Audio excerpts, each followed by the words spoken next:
होता है, तो हम लोग गुटखा बीड़ा दारू चीज़ पीने से गुटखा बियर दारू ये चीज़ नहीं।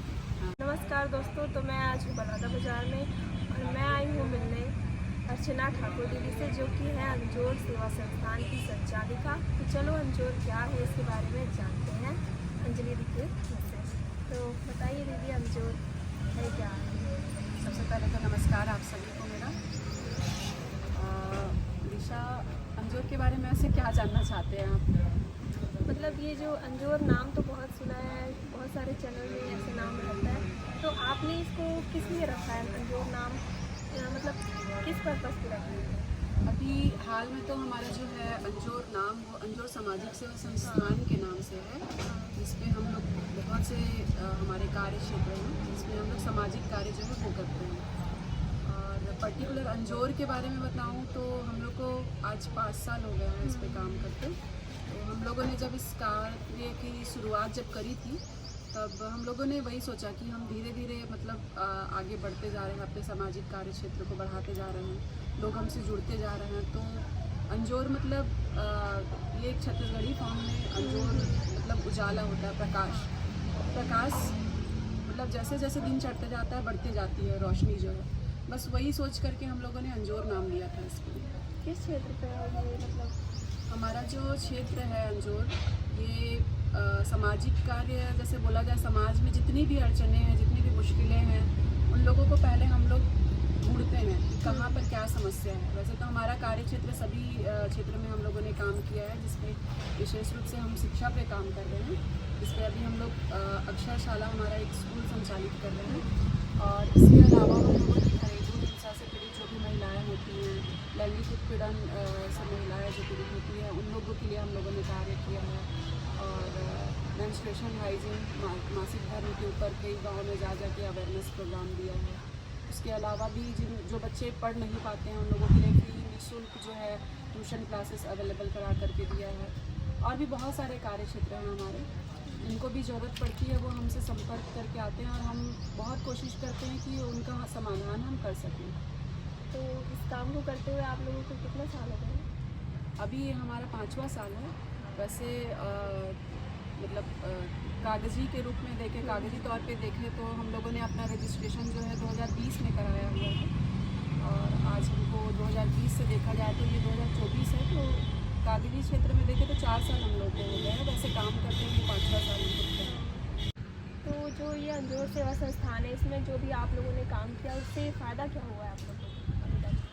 देखिए, फ़ायदे की, हमारी फ़ायदे की बात करें तो हम लोग अपने पर्टिकुलर फ़ायदे के लिए काम नहीं करते। जैसा आप देख रहे हैं सामाजिक सेवा संस्थान है, तो हम लोग एक सेवा भाव से काम करते हैं ज़रूरतमंद लोगों के लिए।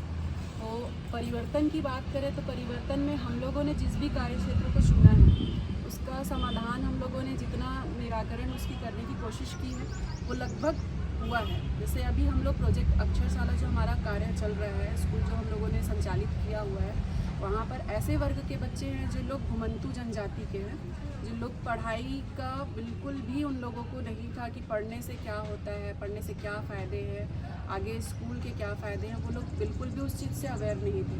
लेकिन जो बच्चे घुमंतु जनजाति के थे, जो कचरे उठाते थे, जो भीख मांगते थे, जो चोरी करते थे, आज वो बच्चे सुधर करके अपने बहुत ही अच्छे मतलब उस ट्रैक को उन लोगों ने पकड़ लिया है जहाँ पर उनको होना चाहिए। तो परिवर्तन की दृष्टि से देखा जाए तो एक हमारे लिए वही परिवर्तन बहुत अच्छा है। बहुत अच्छा लगता है जब हम जहाँ पर हम लोगों ने काम किया उन बच्चों को देखते हैं कि आज जो बच्चे घुमंतु थे, आज वो बच्चे स्कूल का बैग लिए हुए स्कूल पे जाते हैं, स्कूल पे पहुँचते हैं। या फिर कुछ ऐसे ज़रूरतमंद महिलाएं जिनको ज़रूरत है काम वगैरह की, वो आज काम करके अपना रोज़गार करके और अपने परिवार को संभाल रही हैं। बहुत अच्छा लगता है। परिवर्तन में वही देखा जाता है कि आपने क्या मदद की और आपकी मदद से सामने वालों ने क्या हासिल किया। तो जो काम आप कर रही हैं उसमें किस हद तक मतलब प्रशासन का आपको हेल्प मिला है, और क्या चीज़ आप चाहते थे वो हो नहीं पाया? देखिए, प्रशासन की कार्य व्यवस्था जो होती है वो उनका एक दायरा होता है, एक कागज़ी दायरा होता है, जिन पे वो बहुत कुछ तो हमारे लिए नहीं कर पाते और बहुत कुछ कर भी पाते हैं लेकिन नहीं करना चाहते, ये बोला जा सकता है। तो काफ़ी कुछ हम लोगों को अक्षरशाला में सहयोग मिला है प्रशासन की ओर से, कलेक्टर साहब थे यहाँ पे, और उनकी मतलब काफ़ी मदद मिली हम लोगों को, जिनकी वजह से एक स्कूल बन पाया। जो हम बच्चों को बाहर में पढ़ाते थे, वो हमारे कार्य क्षेत्र को देखे, हमारे मेहनत को उन लोगों ने देखा, हमारे लगन को देखा कि बच्चों के लिए कैसे हम निस्वार्थ काम कर रहे हैं। तो उन लोगों ने खुद भी आके आगे मदद करी और एक स्कूल का एक सेटअप हम लोगों को उन्होंने तैयार करके दिया। और चैलेंजेस के बारे में देखें तो चैलेंजेस काफ़ी सारे हैं हमारे पास, क्योंकि कहीं ना कहीं जो हम निस्वार्थ कर रहे हैं, हर व्यक्ति उस सोच के नहीं होते। मतलब सभी को लगता है एक NGO शब्द जब आता है तो बात सिर्फ पैसे पे आकर के अटकती है। सभी को लगता है NGO मतलब पैसा, जो कि हम लोगों ने आज 4 साल में कहीं पर से भी ऐसे पैसे को लेकर के काम नहीं किया है। और जो भी लोग हमसे जुड़ना चाहे अब तक, वो एक निस्वार्थ भाव को देख करके नहीं जुड़ना चाहते। मैं आपको बता दूं, मतलब चैलेंजेस में सबसे बड़ा चैलेंज यही रहता है हमारे लिए, क्योंकि कहीं ना कहीं कभी कभी बात पैसे पे आकर के अटक जाती है। जैसे जो आप बच्चे को हम लोगों ने आज पढ़ा रहे हैं, उसके लिए हमारे पास 3 वॉलंटियर्स हैं। तो कभी कभी ऐसा हो जाता है कि हमको सैलरी देनी है और हमारे पास भी उस टाइम अवेलेबल नहीं हो पाता है, तो हम किससे मदद मांगे। तो ये एक चैलेंज, बहुत बड़ा चैलेंज होता है, क्योंकि आप 3 लोगों को आप पाल रहे हो, 3 लोगों की फैमिली आपकी वजह से चल रही है। और वो निस्वार्थ तो आप लोगों ने किया, लेकिन वो आपके लिए निस्वार्थ नहीं करेगा, क्योंकि वो आपके पास काम करने आ रहा है।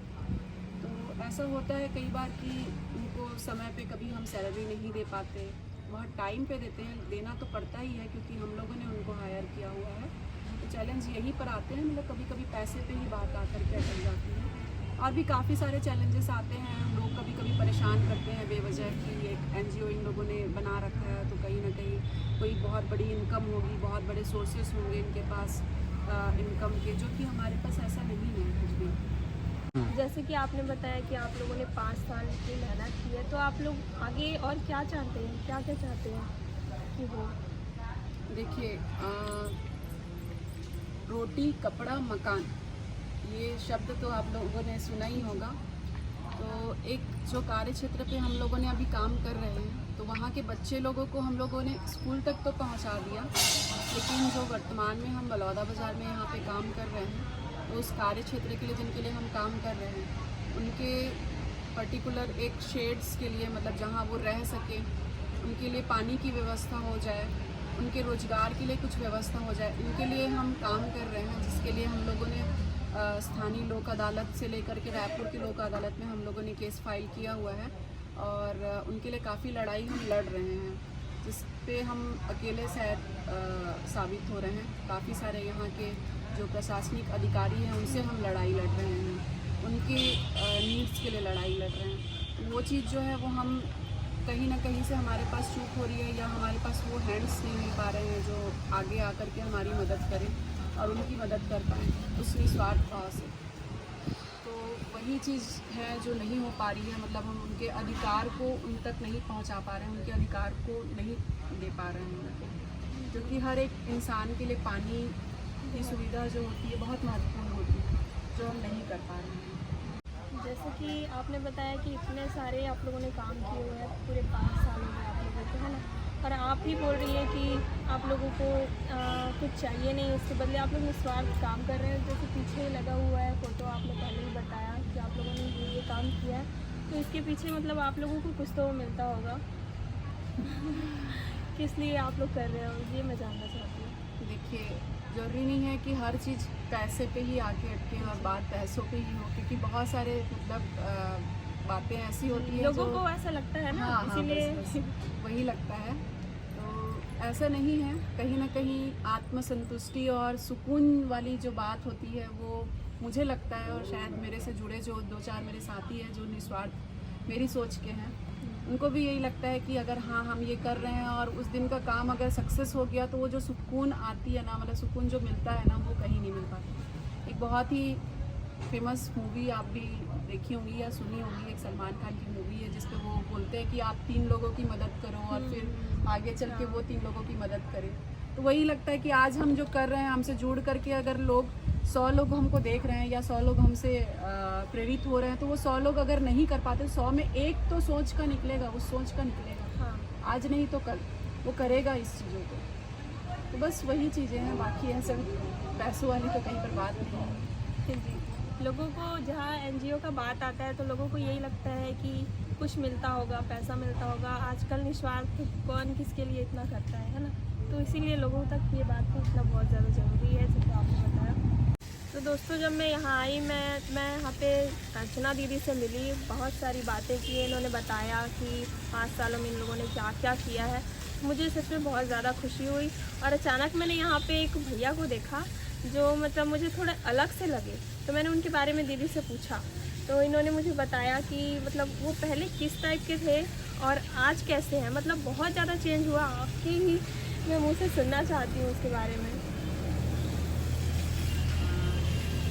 ये हमारा छोटा भाई गोपाल है। नमस्ते करो गोपाल। नमस्ते सर। आप जैसे देख पा रहे हैं, ईशा ने अचानक से अट्रैक्ट होकर के मतलब बात करी, तो मैं बताना चाहूँगी। गोपाल जो है जब हमारे पास आया था, मतलब थोड़ा सा मेंटली ये उसको कुछ प्रॉब्लम है। डॉक्टर्स को भी हम लोगों ने दिखाया। जब ये यहाँ आया था बिल्कुल भी इसकी स्थिति बात करने की भी नहीं थी और बहुत ज़्यादा एडिक्टेड था ये नशा वगैरह का, और इधर उधर बहुत सारी अनवांटेड बातचीत जो है करता था। मतलब इसके यहाँ आने के बाद बहुत सारे लोगों ने मुझे समझाया कि तुमने किसको यहाँ पर अंदर बुला लिया है, ये काफ़ी टाइम मतलब कुछ अलग सी बातें करता था, मतलब कुछ क्रिमिनल माइंड की बातें करता था कि इसके पास बहुत सारे चाकू हैं, छुरे हैं और बंदूक है और ये वो बहुत सारी क्रिमिनल माइंड की बातें करता था। फिर बहुत सारे लोगों ने मुझे समझाया कि तुम इसको बिल्कुल अंदर नहीं आने दो, बहुत सारी लेडीज़ें हैं, कुछ भी कर सकता है, ऐसे से कुछ भी बदमाशी कर सकता है। लेकिन फिर मैंने लोगों का बात जो है साइड करके फिर धीरे से इस बच्चे को मैंने समझाया, सब लोगों से फैमिलियर कराया, मिलवाया और बहुत अंदर तक मैंने इसको समझने की कोशिश करी। और मेरे को जहाँ तक समझ में आया, बहुत सारी चीज़ें इसके साथ जो थी, इसकी परवरिश में शायद मतलब इनके पेरेंट्स जो हैं वो नहीं समझ पाए इसकी जो मानसिक स्थिति, उसके बारे में ऐसा हो सकता है मुझे लगा। और उस चीज़ों को मैंने अपने स्टाफ के लोगों को समझाया कि नहीं, ये ऐसा नहीं है, ऐसा नहीं हो सकता। फिर धीरे धीरे हम लोगों ने इनके ही चीज़ में इन्वॉल्व हो करके फिर उसको धीरे धीरे अपने में इन्वॉल्व करना चालू किया। मतलब जब ये पुलिस के बारे में बात करता था तब हम सब बैठ के इसके साथ पुलिस की बातें किया करते थे। जब ये क्रिमिनल्स के बारे में बात करता था तब हम उनकी बातें किया करते थे। फिर धीरे धीरे क्या है, इसको फिर हम लोगों ने अपनी बातें करनी सिखाई। और बहुत लोग डरते थे इनसे कि मतलब क्यों ऐसा बात करता है, क्या है इस पर ऐसा ऐसा करके। फिर धीरे धीरे हम लोगों ने इसको पहनने का सिखाया कि नहीं ऐसा तुम पहनो, नहाओ दो, ब्रश करो, बहुत सारी चीज़ें इस पर सुधार आई हैं। क्यों गोपाल? नमस्ते करो सबको, इधर नमस्ते करो। हाँ, बताओ क्या नाम है तुम्हारा? गोपाल माखंडे। हाँ, और आगे बताओ। अभी पढ़ाई का क्या करना सीखा है गोपाल? क्या क्या लिखे हम लोग? क्या क्या लिखे हैं? एक और एप्पल बनाया अभी। ब्रश किया गोपाल आज? ब्रश कर लिया। अभी गोपाल रोज नहाता है। अभी गोपाल रोज नहाता है। आज नहीं नहाए हैं? नहाए हैं। नहाता नहीं ना पहले में। हाँ, वो में नहाता बोर में नहाता है। हाँ, और अच्छा कपड़ा भी पहनता है गोपाल, है ना? और खाना कितना टाइम खाता है गोपाल? 2 बजे। अभी इसको आप देख सक रहे हैं कि इसको मतलब हम लोगों ने समय का भी पूरा बताया है। जैसे रात में ये इसको जब जाना रहता है घर, तब ये समय पूछता है कि कितना समय हो गया। मतलब पढ़ाई इसने बिल्कुल भी नहीं करी है और लेकिन अब इसको बहुत सारी चीज़ें जो है समझ में आने लगी है। अभी हम लोगों ने खाली टाइम में इसके लिए एक कॉपी भी दे रखी है और उसको ABCD भी धीरे धीरे लिखना हम लोगों ने सिखा रहे हैं और बहुत अच्छी स्थिति इसकी हो गई है। तो आज ये जैसे आप बीच में बात कर रही थी कि क्या मिलता है, तो आज इसको देख करके, इसको स्टैंड करके जो सुकून मिलता है ना, इससे बड़ी चीज़ कुछ नहीं हो सकती शायद, है ना गोपाल? तो अर्चना दीदी ने आपके लिए क्या क्या लिया? क्या क्या किया आपके लिए? हाँ? कपड़ा लिया, सब्जी बने, साबुन, चप्पल, सब कुछ मिल दिया। खाकर पिला सब कुछ करके। अर्चना दी आपको कैसी लगती है? ये अच्छा शिल्पा मैडम हो गया, हाँ। अम्मा हो गया और चाची हो गया, और स्टाफ के लोग सब, रानू, गुंजा, मौसी, मौसा, रानू, गुंजा, मौसी, मौसा, सब लोगों को मौसी, मौसा, चाची नानी करके बात करता है, बहुत अच्छे से, मतलब बहुत मैनर्स के साथ रहता है। और अभी इसका मतलब जो टंग में भी जो प्रॉब्लम है ना, वो धीरे धीरे अब इंक्रीज़ हो रहा है। और थोड़ा सा स्पीच थेरेपी भी बीच बीच में हम लोग कोशिश करते हैं कि दे इसको। कुछ वर्ड्स जो है ये अच्छे से प्रॉपर नहीं बोल पाता, तो फिर बिठा करके इसको स्टाफ में ही कभी समय मिलता है तो हम लोग इसकी भी गुटखा बीड़ा दारू ऐसी चीज़ नहीं करते। गुटखा बियर दारू ये चीज़ नहीं। हाँ तो कोई नहीं, हाँ। सब छोड़ दिया। सब हम्म। बदमाशी भी छोड़ दिया ना, पहले चाकू और क्या क्या बताता था ना जो। हाँ सब छोड़ दिया। अब यही अच्छा लगता है ना गोपाल। हाँ वही अच्छी अच्छी। गोपाल आज सेव भी कराया है, सभी का है। ये सेविंग कराया ना, ऐसे बड़ा बड़ा हो गया था ये। पैसा कौन दिया? पैसा हम्म? भाई सब हाँ, सुधा दीदी दी थी क्या? नहीं, तो अन्य क्या। हाँ। तो अभी आप लोगों ने देखा गोपाल को, जो छोटा सा बच्चा किस हालत में था पहले, और आज आप लोगों ने खुद ही देखा उसकी बातों से, है ना, कितना खुश था वो और पहले से बहुत ज़्यादा सुधर गया है। तो मुझे भी देख के बहुत ज़्यादा खुशी हुआ, क्योंकि ऐसे नशे में जो एडिक्टेड लोग होते हैं वो लोग बहुत मुश्किल से ही अपने आप को आगे बढ़ ले जा पाते हैं, अपने आप को चेंज कर पाते हैं। तो दीदी के साथ में रह के उनके मतलब बातों से वो इतना प्रभावित हुआ कि अपना नशा वशा सब कुछ छोड़ चुका है अब। और ये तो सिर्फ एक ही एग्जाम्पल है के तौर पे हम लोगों ने आपको दिखाया है। ऐसे ऐसे बहुत सारे लोग हैं जिनके मतलब जीवन में इतना ज़्यादा परिवर्तन आया है कि वो पहले जैसे थे नशे में, वो लोग आज वैसे बिल्कुल भी नहीं हैं। तो आप ऐसे और भी एग्जाम्पल्स के बारे में आप लोग अगर बताना चाहें तो बता सकते हैं। अभी कुछ और बच्चे हैं हमारे पास जो अभी तो हाल में नहीं आ पाए हैं। एक बच्चा और भी था, इसका नशा का वो इतना ज़्यादा आदी था, बात तो बहुत अच्छे से मानता था वो, लेकिन उसके दिमाग में पूरे टाइम जो है नशे का ही वो चलते रहता था। तो हम लोगों ने पहले तो स्टाफ के लोग बहुत डर जाते थे यहाँ पे कि कैसे मैडम ने इसको ऐसा रख लिया है, कभी भी किसी भी टाइम कुछ भी कर लेगा ऐसा करके, क्योंकि उसको पूरे टाइम किचन के जो एसेसरीज़ थे वो बहुत पसंद आते थे, मतलब बड़े बड़े चाकू, बड़े बड़े हथियार, उस पर वो सेल्फी लेना और इस टाइप से ऐसा हरकत करना। लेकिन मैं तब भी बहुत पोलाइटली उससे बात करती थी और बहुत प्यार से उसको समझाती थी कि ठीक है, मतलब तुमको नहीं छोड़ना है, तुम नहीं छोड़ो। मतलब मैं होता है ना कभी कभी जब सामने वाला जैसा है उसको उसी रूप में आप स्वीकार करो, करके देखो एक बार, है ना। तो हम लोगों ने पहले उसको उसी रूप में स्वीकार किया कि ठीक है, तुमको नशा करना है, तुम नशा करो। पहले हम लोगों ने उसको कहा कि 5 घंटे बाद तुम्हारी छुट्टी हो जाएगी, तुम 5 घंटे बाद बाहर ठेले के पीछे जाना, तुमको जो भी नशा करना है वो करके तुम आ जाना। वो ऐसे ही किया करता था। धीरे से हम लोगों ने उसको कंट्रोल करके फिर उसको 3 घंटे पिलाया, फिर धीरे से कंट्रोल करके हम लोगों ने उसको 1 घंटे पिलाया। ऐसा करते करते उसको समझ में ही नहीं आया कि कब उसने नशा करना छोड़ दिया। और आज वो बहुत ही अच्छी जगह पे काम कर रहा है और हमेशा मतलब नाम लेता है यहाँ का कि अर्चना दीदी की वजह से आज मैं अच्छे से स्टैंड हो पा रहा हूँ और कर रहा हूँ। ये खुशी बहुत अच्छी खुशी होती है सच में। तो अर्चना दी, आप आगे इस वीडियो के माध्यम से लोगों को क्या सूचना देना चाहती हैं, क्या मैसेज देना चाहती हैं? देखो दिशा, क्या है, मतलब मैं अभी तक जो चीज़ों को देख पाई हूँ, जो चीज़ों को समझ पाई हूँ, आजकल पहले हम बात करते थे यूथ्स पे कि बड़े युवा वर्ग के जो लोग हैं वो बिगड़ रहे हैं, वो बच्चों मतलब वो जो बच्चे हैं घर में परेशान कर रहे हैं पेरेंट्स को, वो समाज का माहौल ख़राब कर रहे हैं। लेकिन अभी ऐसा कुछ नहीं है जो मैं देख पा रही हूँ। अभी जो शुरुआत हो रही है वो बिल्कुल 13 साल के बच्चों से शुरुआत हो रही है। आप उनको यूथ्स नहीं बोल सकते। युवा वर्ग जो होता है वो, किशोर वर्ग वो अलग होता है। और अभी के जो बच्चे हैं उनकी शुरुआत 13 वर्ष की उम्र से हो रही है। मैंने अभी काफ़ी सारे ऐसे बच्चों को टेस्ट किया हुआ है। तो संभालना हमको सबसे पहले तो जिम्मेदारी अपने मतलब पेरेंट्स की बनती है, लेकिन पेरेंट्स भी हर हद तक जिम्मेदार नहीं हैं इसके। पेरेंट्स क्योंकि एक कंट्रोल मतलब उनके स्कूल जाने से लेकर के घर आने के बाद तक ही रह पाता है, उसके बाद फिर वो क्या कर रहे हैं उस पर पेरेंट्स का कंट्रोल नहीं रह पाता।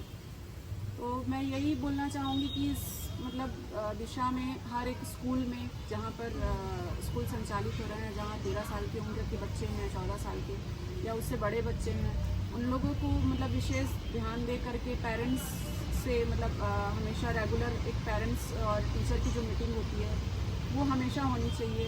गवर्नमेंट को भी अपनी तरफ से कुछ बड़ा प्रोग्राम करते रहना चाहिए और ऐसे कुछ बच्चों को के लिए दंड का भी प्रावधान होना चाहिए। क्योंकि मैंने जब आगे कुछ मीडिया से चर्चा किया और कुछ अच्छे बड़े वरिष्ठ लोगों से जब चर्चा किया कि बच्चे बिगड़ रहे हैं, बच्चे नहीं सुधर पा रहे हैं, तो लोगों ने यही बोल के टाल दिया कि इनके लिए कोई दंड का ही प्रावधान नहीं है। तो जैसे हमारे बच्चे कुछ चीज़ के लिए जिद करते हैं, लड़ते हैं, झगड़ते हैं, तो एक रहता है कि हम तुमको मारेंगे या हम तुमको रूम में बंद कर देंगे। कुछ तो भी एक छोटा सा रहता है, इसको बहुत बड़ा सज़ा नहीं होता वो, लेकिन ये है कि उससे बच्चे कुछ सीखें या डरें, उस चीज़ का डर हो, कम से कम प्रावधान में ये बने।